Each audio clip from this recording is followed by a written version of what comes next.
Abduhu wa rasuluh salawatullahi wa salamuhu alaihi wa ala alihi wa sahbihi wa man tabi'ahum bi ihsanin ila yaumiddin wa sallama tasliman mazida amma ba'du.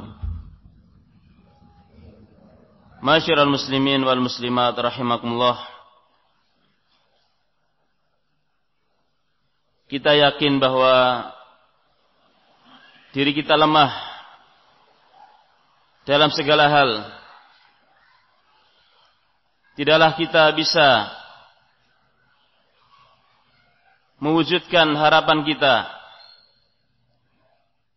baik dalam perkara dunia atau perkara agama, kecuali dengan pertolongan dari Allah Subhanahu wa ta'ala. Oleh karena itu, Rasulullah sallallahu alaihi wasallam memberikan contoh kepada kita dengan satu doa, dengan satu permohonan yang dipanjatkan kepada Allah Subhanahu wa taala dalam salatnya.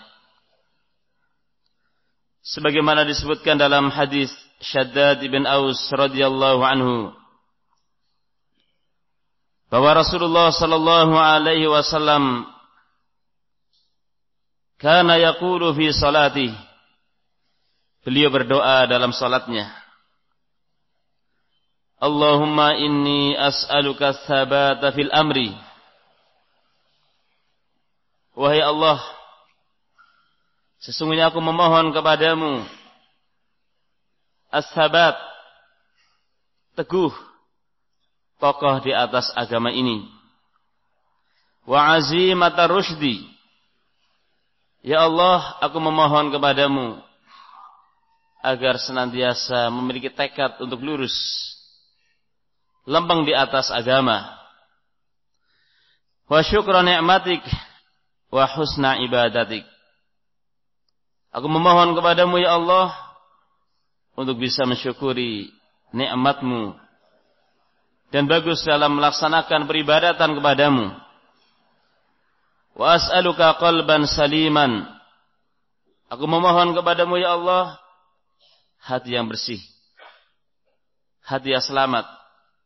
Wa as'aluka min khairi ma ta'lam wa a'udzu bika min syarri ma ta'lam wa astaghfiruka lima ta'lam.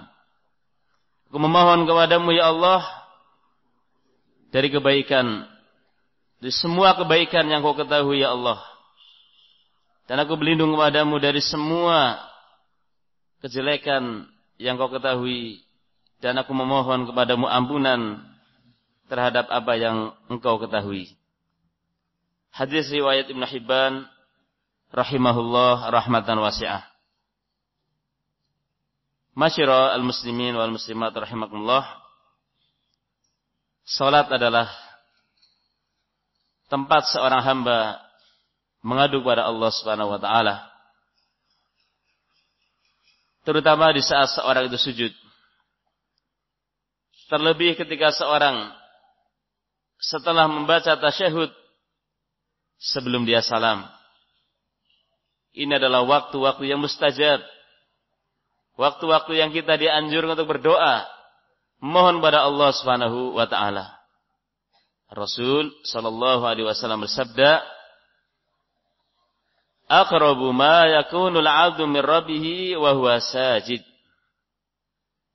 Paling dekatnya seorang hamba dengan Allah di saat dia sedang sujud. Fa'akthiru fihi minad du'a. Perbanyaklah doa di saat kalian sujud. Faqaminun ayustajaba lakum. Sangat pantas jika doa kalian dikabulkan oleh Allah. Di saat orang itu sujud, dia berdoa memohon pada Allah kebaikan dunia wal akhirah. Kalau ada pertanyaan, boleh enggak seorang berdoa dalam salat dengan selain bahasa Arab? Jawabannya tidak boleh. Dia berdoa dengan bahasa Arab. Sebisa mungkin dia menghafal doa-doa yang datangnya dari Nabi sallallahu alaihi wasallam. Karena doa yang datangnya dari Nabi itu bahasanya fasih, permohonannya ringkas tapi padat. Ya, doa-doa dari Nabi, lafaz-lafaznya, kalimat-kalimatnya itu fasih. Dan ringkas tapi padat. Karena kalau kita memohon, meminta dengan bahasa kita mungkin kita kurang pas cara menyampaikan kata-kata. Bayangkan Nabi Musa alaihi assalatu wassalam. Ketika beliau lari dari kejaran Fir'aun tanpa membawa bekal. Ketika sampai di Madian, tempatnya sangat jauh dari Mesir sampai ke Palestina. Jalan kaki, lari, tanpa berkendaraan, tanpa memakai sendal, tanpa membawa bekal. Ketika sampai di Madian, beliau pun keletihan. Beliau berdoa memohon kepada Allah, Rabbi inni lima anzalta ilayya min khairin faqir. Wahai Allah, sungguh saya sangat membutuhkan curahan rahmat yang kau berikan kepadaku. Kalau kita yang berdoa mungkin bukan seperti itu lafadznya. Ya Allah, saya lapar, tolong ya Allah, beri saya makanan. Mungkin seperti itu. Bahasanya apa? Kurang sopan, kurang santun. Tapi para nabi, para rasul, doanya itu sopan, indah. Sehingga sangat baik kiranya kita menghafal doa-doa yang datangnya dari Nabi sallallahu alaihi wasallam, di antaranya doa yang tadi kita baca. Rasul sallallahu alaihi wasallam yang beliau adalah panutan umat, seorang yang telah dijamin oleh Allah al-khair, kebaikan fid dunya wal akhirah. Toh demikian beliau memohon, minta kepada Allah Subhanahu wa taala. Karena meminta kepada Allah adalah bagian dari ibadah. Sebagaimana sabda Rasulullah sallallahu alaihi wasallam, ad-du'a'u huwal ibadah. Doa adalah ibadah. Sehingga kalau doa adalah ibadah, seorang mukmin di saat dia memohon kepada Allah, meminta kepada Allah, kemudian belum dikabulkan, jangan kecewa. Jangan putus asa, jangan kemudian mutung. Saya sudah berdoa, memohon, ya, capek, ternyata tidak dikabulkan. Kemudian berhenti, jangan. Orang yang berdoa, dia telah melaksanakan ibadah kepada Allah. Yang ibadah tentu ada nilai pahala di sisi Allah SWT.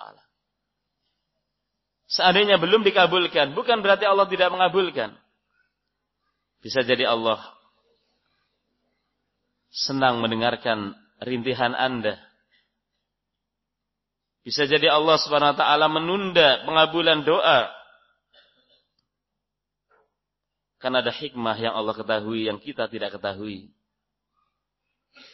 Sebagian salaf dahulu mengatakan, inni la ahmilu hamma du'a wa la ahmilu hammal ijabah.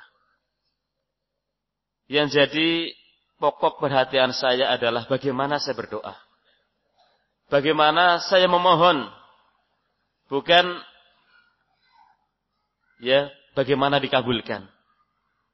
Karena seorang mukmin yakin dengan janji Allah Subhanahu wa taala, ud'uuni astajib lakum. Mohonlah kalian kepadaku, niscaya aku akan kabulkan ya permohonan kalian. Orang yang tidak mau berdoa kepada Allah, Allah akan murka kepadanya. Sebagaimana sabda Rasulullah sallallahu alaihi wasallam, man lam yas'alillah yaghdab alaihi. Orang yang tidak mau memohon pada Allah, Allah murka kepadanya. Seolah-olah dia sudah kuat, seolah-olah dia sudah ya punya sesuatu sehingga dia tidak butuh memohon. Orang seperti ini justru dimurkai oleh Allah Subhanahu wa taala. Man lam yas'alillah yaghdab alaihi. Orang yang tidak mau memohon kepada Allah, Allah itu murka kepadanya. Coba perhatikan doa Nabi sallallahu alaihi wasallam kalimat per kalimat. Allahumma inni as'aluka tsabata fil amri. Wahai Allah, aku memohon kepadamu keteguhan dalam beragama.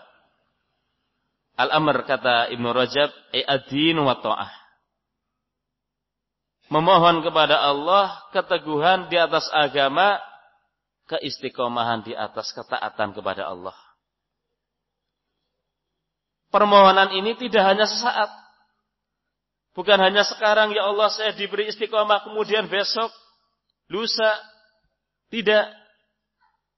Bukan seperti itu. Mohon pada Allah untuk as-sabat, keteguhan sampai akhir hayat. Karena Allah Subhanahu wa taala mengatakan, innal ladzina qalu rabbunallah tsumma istaqamu tatanazzalu alaihimul malaikatu alla takhafu wa la tahzanu. Al-ayah.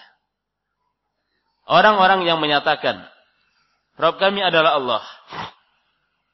Kemudian mereka istiqomah, konsisten di atas pengakuannya, teguh di atas pendiriannya. Nanti di saat kematian datang, malaikat memberikan berita gembira. Berita gembira dengan surga yang akan dimasukinya. Sehingga roh seorang mukmin keluar dari jasadnya dengan mudah. Malaikat mengatakan, Allah takhafu wa la tahzanu. Tidak perlu kamu takut, tidak perlu juga bersedih. Dan bergembiralah kamu dengan surga yang selama ini kamu dijanjikan dengannya. Ketahuilah bahwa orang yang mengatakan Rabbunallah, orang yang mengatakan Rabb kami adalah Allah banyak. Tapi mana orang istiqomah? Orang menyatakan Rabbunallah, Rabb kami adalah Allah, giliran dipaparkan kepadanya perintah Allah, dia menolak. Giliran dijelaskan kepadanya larangan Allah, dia justru terjerumus di dalamnya. Tidak selaras antara pengakuan dengan perbuatan. Dan ini bukan ciri seorang mukmin.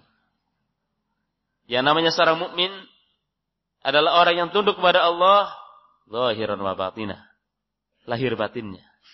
Lisannya mencocoki perbuatannya. Perbuatannya selaras dengan hati dan ucapannya. Seorang muslim butuh untuk senantiasa istiqomah di awal perjalanan, di tengah perjalanan, bahkan di akhir perjalanan. Berbagai macam godaan datang kepada hamba. Dan di antara godaan yang berat yang menimpa umat ini adalah fitnatul dunya, fitnatul mal, harta, kedudukan, prestis dan semisalnya. Rasulullah sallallahu alaihi wasallam bersabda, "Inna likulli ummatin fitnah wa inna fitnata ummati al-mal." Sesungguhnya setiap umat itu ada fitnah. Perkara yang bisa menyimpangkan dari agama itu namanya fitnah. Dan sesungguhnya fitnah umatku adalah harta.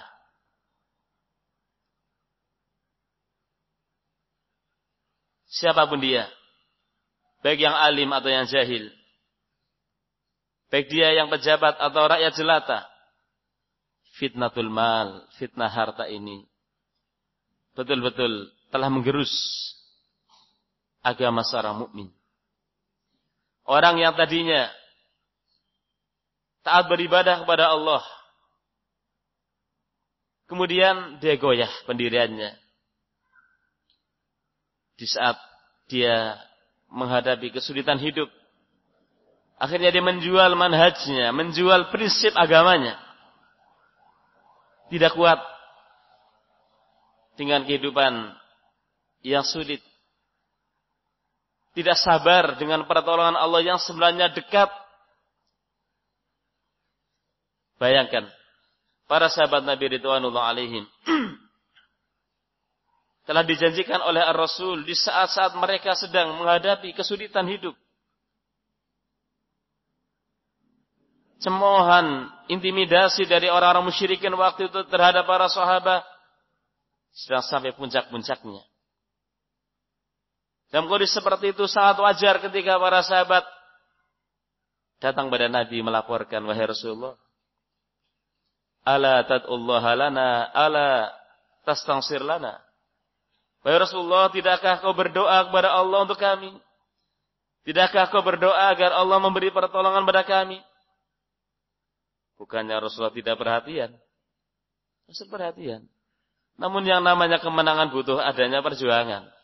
Yang namanya keberhasilan butuh waktu dan kesabaran. Dalam kondisi mereka sulit, dalam kondisi mereka diintimidasi oleh orang-orang musyrikin, Rasul menjanjikan kemenangan. Apa mungkin? Dalam kondisi sedikit, dalam kondisi musuh banyak, dalam kondisi kita tidak berdaya dalam segala hal, kau akan menang. Lihat Ar-Rasul memberikan janji yang pasti dan Allah SWT telah mewujudkan kepada mereka kemenangan, kemakmuran. Mereka rasakan setelah perjuangan panjang. Oleh karena itu, apa yang telah dialami oleh para sahabat dari kesulitan hidup, dari sulitnya memegang agama ini karena banyaknya orang musuhi, namun mereka sabar, istiqomah. Kesudahannya adalah kebaikan fid dunya wal akhirah. Sebutan yang harum senantiasa menyertai mereka. Langkah dan tingkah laku mereka dijadikan panutan oleh umat dari waktu ke waktu, dari masa ke masa. Itu semua berkat kesabaran mereka dalam berpegang dengan agama ini. Anda jangan berharap akan dijadikan panutan oleh manusia kalau Anda tidak melalui proses ujian dan cobaan. Allah Subhanahu wa taala mengatakan, "Wa ja'alna minhum a'immatan yahduna bi amrina lamma sabaru wa kanu bi ayatina yuqinun." Dan kami jadikan dari mereka para pemimpin panutan. Kapan mereka menjadi pemimpin? Kapan mereka menjadi panutan umat? Lamma sabaru, di saat mereka bersabar. Wa kanu bi ayatina yuqinun, dan mereka yakin dengan ayat-ayat kami. Apa yang merupakan janji Allah, dipercayainya dan tidak dianggap sebagai hal mustahil. Apa yang itu perintah Allah dijalankan dengan sepenuh kesabaran. Apa yang itu larangan Allah ditinggalkan dengan sepenuh kesabaran. Cobaan hidup dihadapi dengan ketabahan. Orang yang memiliki dua syarat ini, maka dia akan menjadi panutan umat. Sehingga dahulu ulama mengatakan bis-sabri wal yaqin tunalul imamatu fiddin.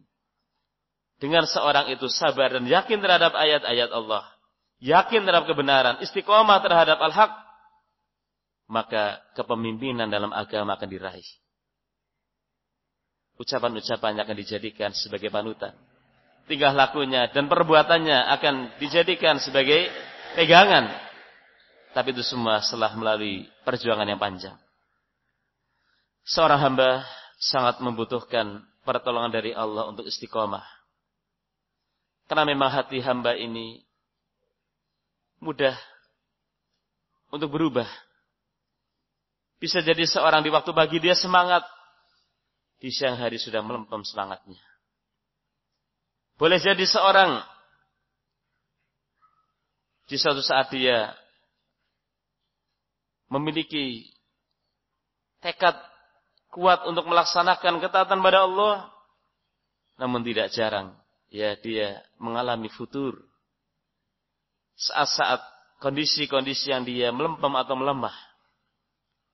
Oleh karena itu Rasul kita sallallahu alaihi wasallam banyak memohon, ya muqallibal qulub, tsabbit qalbi ala dinik.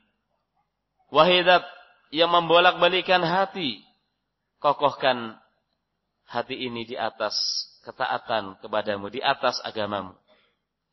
Yang namanya hati manusia di atas jari jemari Allah. Allah bolak-balikan hati hamba kepada apa yang Allah kehendaki. Lihatlah. Dan apa yang kita saksikan dan apa yang kita dengar dari sebagian orang yang dahulu. Rajin ibadah. Gemar menghadiri majelis taklim. Orangnya santun. Baik tutur katanya. Namun kini telah berubah. Menjadi orang yang garang. Jauh dari majelis taklim. Jauh dari saudara-saudaranya yang solihin. Kenapa bisa berubah seperti itu? Apa gerangan yang menjadikan dia seperti itu? Ketahuilah bahwa Allah tidak zalim. Penyimpangan yang dialami oleh seorang ada prosesnya. Di antara sebab yang paling utama adalah berpalingnya seorang hamba dari peringatan-peringatan Allah. Tidak mau mengindahkan, mendengarkan nasihat-nasihat Allah dan Rasulnya. Ini di antara sebab seorang dipalingkan hatinya dari al-haq. Falamma zaghu azaghallahu qulubahum. Di saat mereka menyimpang, berpaling, maka Allah balas dengan hatinya dipalingkan dari al-haq. Selama hayat masih di kandung badan, seorang jangan memvonis dirinya telah selamat dari kejelekan. Oleh karena itu, di samping seorang itu berusaha untuk menjalani ketaatan pada Allah, jangan lupa dia memohon untuk istiqomah di atas agama ini. Adalah Al-Hasan Al-Basri rahimahullah. Dia menangis dengan tangisan yang panjang seraya mengatakan, akhafu ayatrahani finnar wala yubali. Saya khawatir Allah akan melemparkan aku dalam api neraka dalam keadaan Allah tidak mempedulikan aku. Adalah Umar bin Khattab radhiyallahu anhu. Di wajahnya di bawah dari matanya ada semacam benang yang hitam. Itu adalah tempat mengalirnya air mata karena takut kepada Allah Subhanahu wa taala. Satu saat sahabat Umar bertanya kepada Hudzaifah ibn al-Yaman, "Wahai Hudzaifah, pernahkah engkau mendengar Ar-Rasul menyebut saya termasuk golongan orang-orang munafik?" Karena Hudzaifah ini banyak mengetahui person-person yang telah dihukumi munafik oleh Ar-Rasul sallallahu alaihi wasallam. Umar khawatir jika dia termasuk orang yang disebutkan oleh Ar-Rasul dari golongan munafik. Wahai Hudzaifah, pernahkah engkau mendengar Ar-Rasul menyebutkanku termasuk golongan orang munafik? Kata Hudzaifah, tidak. Namun setelah ini saya tidak akan kabarkan kepada siapapun, ya. Karena apa? Kalau seperti itu nanti orang tanya padahal dia munafik bagaimana? Rasa takut pada Allah inilah di antara hal yang akan mendorong seorang untuk senantiasa istiqomah. Rasa takut pada Allah ini pula yang akan mencegah seorang jadi melakukan pelanggaran-pelanggaran agama. Seorang hamba sangat butuh kepada sikap teguh di atas agama ini sampai datang kematian. Oleh karena itu, termasuk dari sunnah Nabi, kalau ada seorang itu sekarat, orang mau meninggal untuk ditalqin, dituntun, diajari untuk mengucapkan la ilaha illallah. Karena barang siapa yang akhir ucapan dia di dunia ini adalah la ilaha illallah, dakhalal jannah. Dia akan masuk ke dalam surga. Bahkan seorang hamba butuh untuk istiqomah setelah dia mati sekalipun.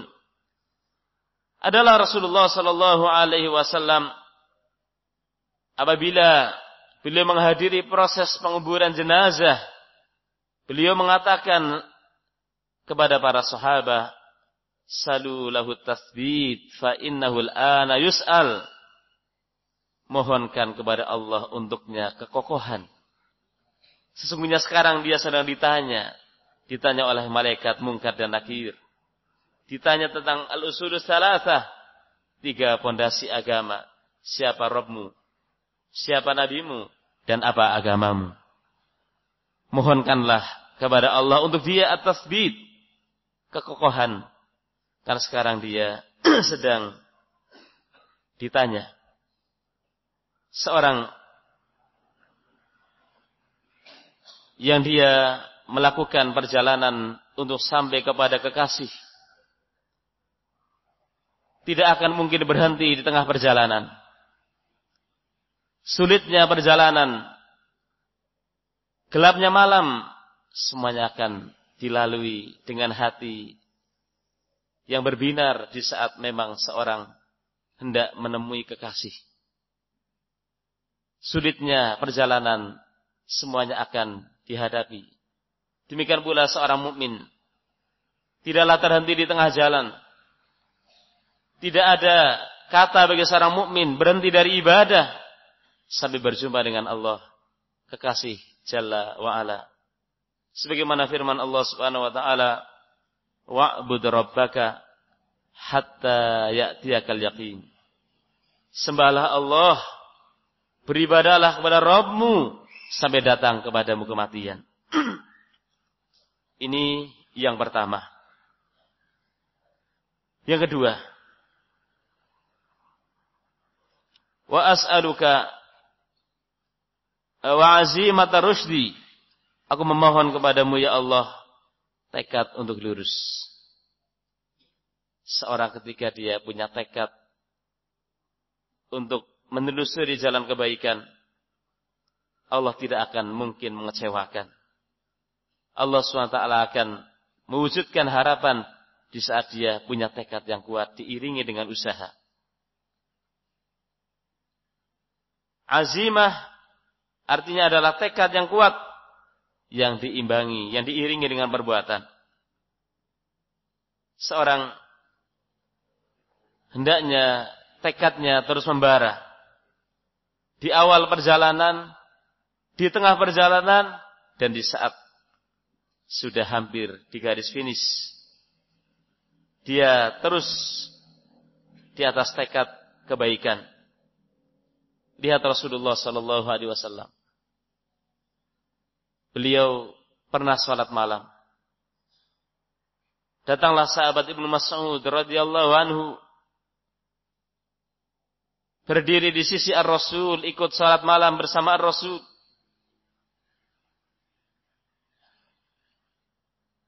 Sahabat Ibnu Mas'ud yang waktu itu masih muda atau jauh lebih muda dari Ar-Rasul, ternyata merasa tidak semampu Rasulullah. Saking panjangnya salat Ar-Rasul, sampai sahabat Ibnu Mas'ud punya pikiran yang tidak baik. Pikiran tidak baik di sini, yakni ingin memutuskan salatnya. Dalam kondisi Ar-Rasul sudah sepuh, tapi Ar-Rasul tetap menjalankan ketaatan pada Allah. Kalau memang seorang misalnya sulit untuk salat malam, karena dia tidak terbiasa untuk bangun malam, maka jangan lewatkan salat witir setelah salat Isya. Kalau memang seorang sulit untuk berdiri salat malam, boleh dengan salat duduk, dengan duduk atau dengan berbaring. Hanya saja pahala orang salat dengan duduk setengah dari pahala orang yang salat dengan berdiri. Namun ini mending daripada tidak ada. Disebutkan salatul qa'idi 'alan nisfi min salatil qa'im.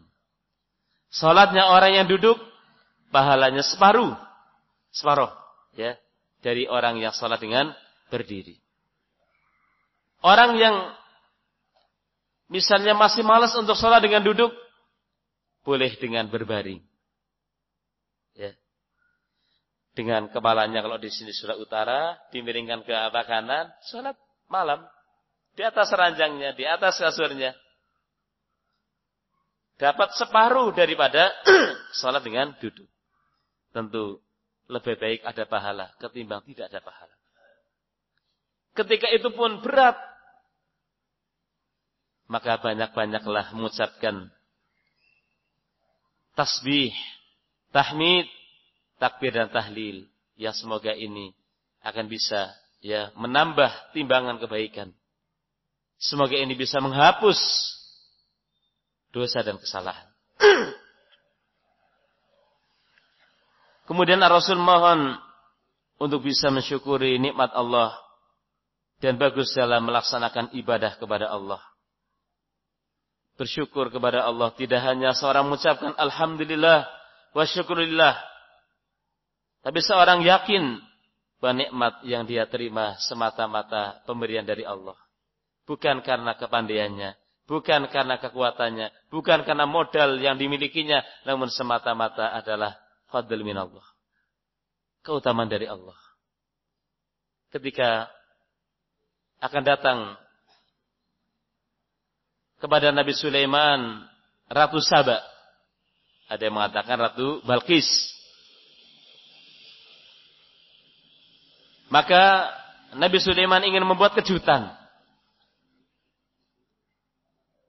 Nabi Sulaiman mengumpulkan orang-orang dekatnya, seraya mengatakan, siapa dari kalian yang mampu mendatangkan singgasana Ratu Saba kemari? Berkata Ifrit dari kalangan jin, ana atika bihi qabla an taquma min maqamik. Saya mampu mendatangkan singgasana Ratu Saba sebelum Anda berdiri dari tempat duduk Anda. Berkatalah seorang yang diberi ilmu dari Alkitab. Dia memiliki wirid-wirid tertentu yang kita enggak ngerti apa wiridnya ya. Kadang ada orang penasaran, apa wirid orang itu ya? Saya kepengin mempelajari wiridnya biar ya kayak dia. Kita enggak ngerti apa wiridnya. Kata orang yang memiliki ilmu dari Alkitab, ana atika bihi qabla ayyartadda ilaika tarfuk. Saya bisa mendatangkan singgasana tersebut sebelum Anda berkedip. Ketika Nabi Sulaiman berkedip, tiba-tiba istana itu, singgasana itu sudah ada di hadapannya. Apakah Nabi Sulaiman membusukkan dada? Apakah Nabi Sulaiman mengatakan, inilah kekuasaanku, inilah kehebatan yang aku miliki? Sulaiman mengatakan, hada min fadli rabbi liyabluwani aashkuru am akfur. Ini adalah nikmat dari Allah, nikmat dari Rabbku, yang Allah akan menguji apakah aku menjadi orang yang bersyukur atau justru menjadi orang yang ingkar. Syukur artinya seorang mengakui segala nikmat yang dia rasakan, baik nikmat yang berkaitan dengan permasalahan dunia ataupun agama, semata-mata pemberian dari Allah. Kemudian dia menggunakan nikmat dalam ketaatan kepada Allah Subhanahu wa taala. Adalah di antara penafsiran salaf ketika menafsirkan firman Allah, ittaqullaha haqqa tuqatih. Kita sering mendengar ayat ini. Bertakwalah kepada Allah dengan sebenar-benar takwa. Seperti apa bentuk haqqa tuqatih? Ayudkarallah fala yunsa, wa yushkar fala yukfar, wa yuta' fala yu'sa. Allah senantiasa diingat, jangan dilupa. Allah senantiasa disyukuri, jangan dikufuri, diingkari.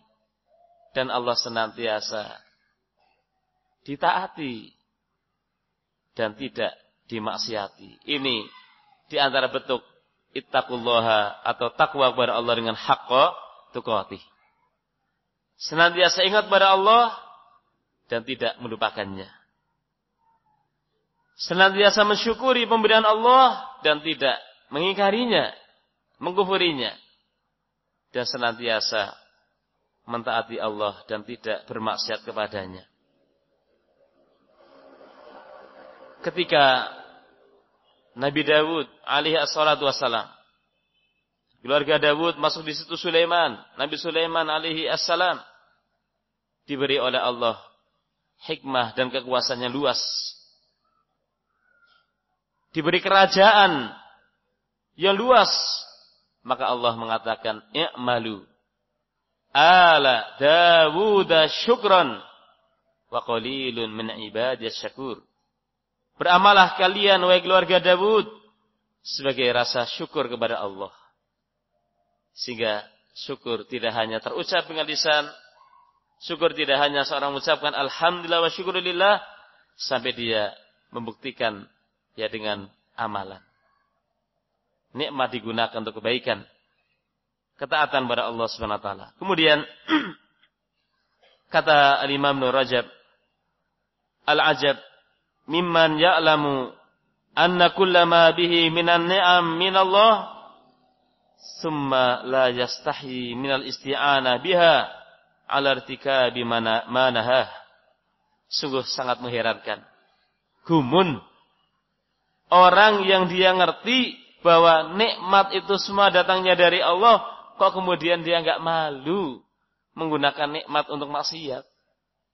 Padahal dia yakin kalau nikmat itu datangnya dari Allah, kok dia enggak malu menggunakan nikmat itu untuk ya memusuhi yang memberinya.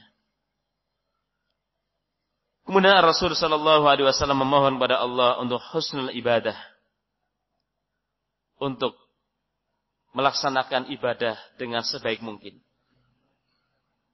Ibadah yang baik adalah ibadah yang ikhlas karena Allah, ibadah yang mengikuti bimbingan Ar-Rasul, ibadah yang tidak terputus di tengah jalan. Maka jadi antara amalan yang akan mengangkat derajat dan menghapus dosa adalah isbaghul wudu alal makarih. Menyempurnakan wudu di saat kondisi tidak mengenakkan. Mungkin hawa yang dingin, cuaca yang tidak bersahabat menjadikan seorang aras-arasan untuk menyempurnakan wudunya. Namun ingat, wa isbaghul wudu alal makarih, menyempurnakan wudu di saat kondisi tidak mengenakkan, di antara sebab seorang diangkat derajatnya oleh Allah, di antara sebab seorang ya diampuni kesalahannya oleh Allah Subhanahu wa taala. Janganlah seorang hamba ketika dia menjalankan ibadah, ketaatan kepada Allah, kemudian dia tidak sempurna.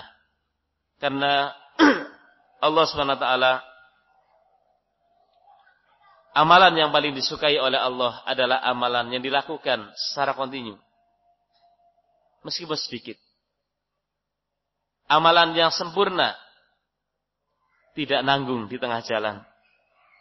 Kemudian Rasul sallallahu alaihi wasallam mohon pada Allah untuk diberi hati yang baik, hati yang tidak ada padanya kecintaan kepada sesuatu yang dilarang oleh Allah, hati yang menyukai apa yang disukai oleh Allah, hati yang membenci apa yang dibenci oleh Allah.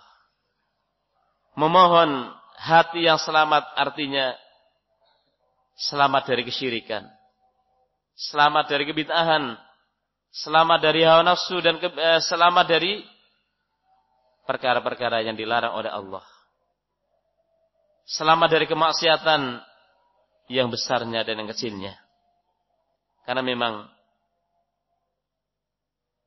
yang akan selamat nanti di yaumul qiyamah adalah orang yang menghadap kepada Allah dengan hati yang selamat. Allah mengatakan, yauma la yanfa'u malun wala banun illa man atallaha biqalbin salim. Hari di mana harta dan anak tidak berguna. Yang berguna, yang bermanfaat adalah orang yang datang menghadap Allah dengan hati yang bersih. Kemudian Rasul memohon kepada Allah untuk diberi segala kebaikan apa yang Allah ketahui, dan dihindarkan dari segala kejelekan apa yang Allah ketahui.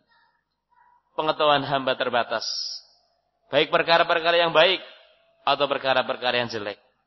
Dan di antara doa yang paling disukai oleh Ar-Rasul sallallahu alaihi wasallam adalah doa yang ringkas tapi padat. Aisyah radhiyallahu anha mengatakan, kana an-nabiyyu sallallahu alaihi wasallam yu'jibuhu al-jawami' min ad-du'a wa yad'u ma baina dzalik. Adalah Rasulullah sallallahu alaihi wasallam menyukai doa yang sifatnya ringkas tapi padat. Doa yang mencakup. Dan Nabi meninggalkan doa yang selebih dari itu. Di antara doa yang mencakup adalah apa yang ada dalam hadis ini. Di antara doa yang mencakup adalah doa Rabbana atina fid dunya hasanah wa fil akhirati hasanah wa qina adzabannar. Kemudian Ar-Rasul menutup doanya dengan wa astaghfiruka lima ta'lam. Dan aku memohon ampunan kepadamu ya Allah terhadap apa yang kau ketahui. Kita banyak melakukan kesalahan. Namun sebanyak kesalahan yang kita lakukan, yang kita ingat hanyalah sedikit. Kalaulah kita beristighfar, memohon ampun kepada Allah terhadap dosa yang kita ingat, sesungguhnya ini masih kurang. Karena apa yang kita ingat jauh lebih sedikit ketimbang doa yang kita lupakan.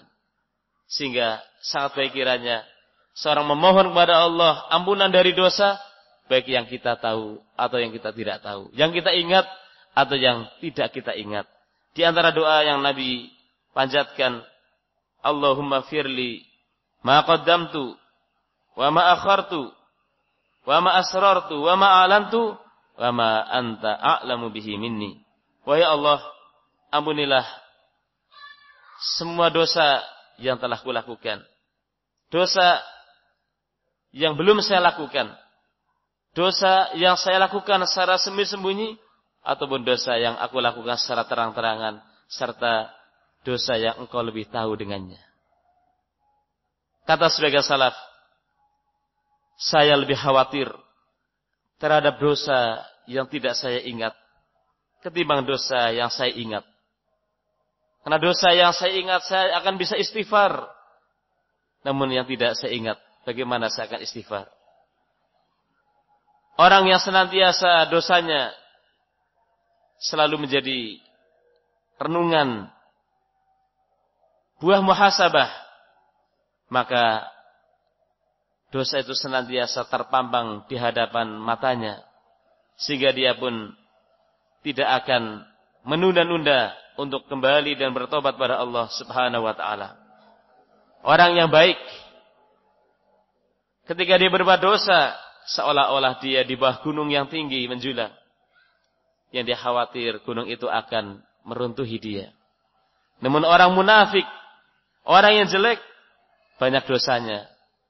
Namun ibaratnya dosa yang banyak ia lakukan seperti lalat yang hinggap di hidungnya, kemudian dia hanya menepisnya. Orang yang baik mengumpulkan antara dua kebaikan. Baiknya amalan, serta rasa khawatir kepada Allah jika tidak diterima. Namun orang yang jelek mengumpulkan dua kejelekan. Banyak kejelekannya, tidak ada amalannya, namun cita-citanya setinggi langit. Ma'asyira al-ikhwa rahimakumullah. Janganlah seorang hamba melihat kepada kecilnya dosa yang ia lakukan. Lihatlah kepada siapa hamba melakukan dosa dan maksiat. Berbuat dosa kepada Allah Subhanahu wa taala yang telah mencipta alam semesta dan mengatur jagat raya, yang telah beri nikmat kepadanya. Dengan ini barakallahu fikum, seorang hamba akan senantiasa mawas diri, akan senantiasa hati-hati dan tidak meremehkan dosa dan kesalahan. Masyiral muslimin wal muslimat rahimakumullah. Doa yang dipanjatkan oleh Rasulullah sallallahu alaihi wasallam tadi, yang beliau ucapkan, yang beliau panjatkan dalam salatnya, sangatlah pantas untuk kita membacanya, kita menghafalnya. Kalau Ar-Rasul yang beliau telah dijamin kebaikan fid dunya wal akhirah, toh seperti itu beliau memohon pada Allah, bagaimana dengan kita yang tidak ada jaminan dari Allah Subhanahu wa taala? Seorang mukmin tidak hanya dia rajin dalam beramal, namun juga dia mengiringi dengan doa dan permohonan supaya hidupnya terbimbing, supaya dia tidak mengandalkan kepada kekuatan dirinya, namun semata-mata berserah diri kepada yang Maha Kuasa, yaitu Allah Jalla wa Ala. Mungkin ini yang bisa saya sampaikan. Wallahu ta'ala a'lamu bis-shawab. Subhanakallah bihamdika asyhadu an la ilaha illa anta astaghfiruka wa atubu ilaik. Assalamualaikum warahmatullahi wabarakatuh.